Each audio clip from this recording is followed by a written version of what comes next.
ವಿಶ್ವಕರ್ಮ ಶ್ರೀ ಅಮರಶಿಲ್ಪಿ ಜಕ್ಕಣಾಚಾರ್ಯರ ಸಂಸ್ಮರಣಾ ದಿನಾಚರಣೆ ಹಾಗೂ ಸನ್ಮಾನ್ಯ ಕಾರ್ಯಕ್ರಮದಲ್ಲಿ ದಿವ್ಯ ಸಾನ್ನಿಧ್ಯ ಪರಮಪೂಜ್ಯ ಅನಂತಶ್ರೀ ವಿಭೂಷಿತ ಶಿವಸುಜ್ಞಾನಾತೀರ್ಥ ಮಹಾಸ್ವಾಮಿಗಳು ಜಕ್ಕಣಾಚಾರ್ಯರ ಬಾಲ್ಯ ಶಿಲ್ಪಕಲೆ ಮತ್ತು ಅವರ ಮಹಾನ್ ಕೊಡುಗೆಗಳನ್ನು ಸ್ಮರಿಸಿದರು. ಶಿಲ್ಪಿಯು ತನ್ನ ಹೆಸರನ್ನು ಶಿಲ್ಪದ ಮೇಲೆ ಹಾಕಿಕೊಳ್ಳದೆ ಭಾವನಾತ್ಮಕವಾಗಿ ಕಲೆ ಕಿತ್ತುವುದು ವಿಶ್ವಕರ್ಮ ಪರಂಪರೆಯ ವಿಶೇಷತೆಯಾಗಿದೆ ಅಂತ ಅವರು ಹೇಳಿದರು.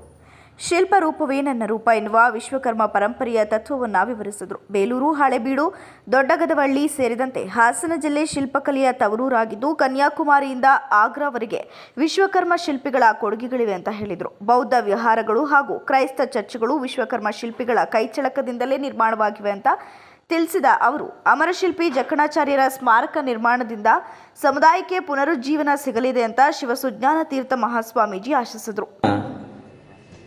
ಯಾವ ರಾಜ್ಯ ಮಟ್ಟದ ಸಂಘಟನೆಯನ್ನು ಮಾಡ್ತಕ್ಕಂಥ ನಿಟ್ಟಿನಲ್ಲಿ ಸುಮಾರು 22 ವರ್ಷಗಳ ಹಿಂದೆ ನಮ್ಮ ನಂಜುಂಡಿಯವರನ್ನು ಅಧ್ಯಕ್ಷರನ್ನಾಗಿಸಿ ಇಡೀ ಜಿಲ್ಲೆಯಲ್ಲಿ ಸುಮಾರು 38 ಜಿಲ್ಲೆಗಳಿದ್ದಾಗ ಎಲ್ಲ ಜಿಲ್ಲಾ ಸಮಾವೇಶಗಳನ್ನು ಮುಗಿಸಿ ಬೆಂಗಳೂರಿನಲ್ಲಿ ನ್ಯಾಷನಲ್ ಕಾಲೇಜ್ ಗ್ರೌಂಡಲ್ಲಿ ನಾವು ಒಂದು ರಾಜ್ಯ ಮಟ್ಟದ ಬೃಹತ್ ಸಮ್ಮೇಳನವನ್ನು ಕೂಡ ಮಾಡಿದ್ವಿ.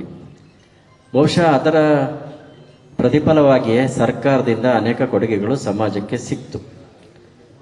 ಅದರೊಳಗೆ ಈ ಅಮರಶಿಲ್ಪಿ ಜಕ್ಕಣಾಚಾರ್ಯರ ಸಂಸ್ಮರಣೋತ್ಸವವು ಕೂಡ ಒಂದಾಗಿದೆ.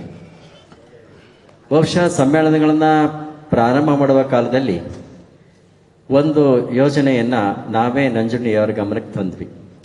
ನಮ್ಮಲ್ಲಿ ಸಾಕಷ್ಟು ಜನ ಶಿಲ್ಪಿಗಳು ಆಗಿ ಹೋಗಿದ್ದಾರೆ.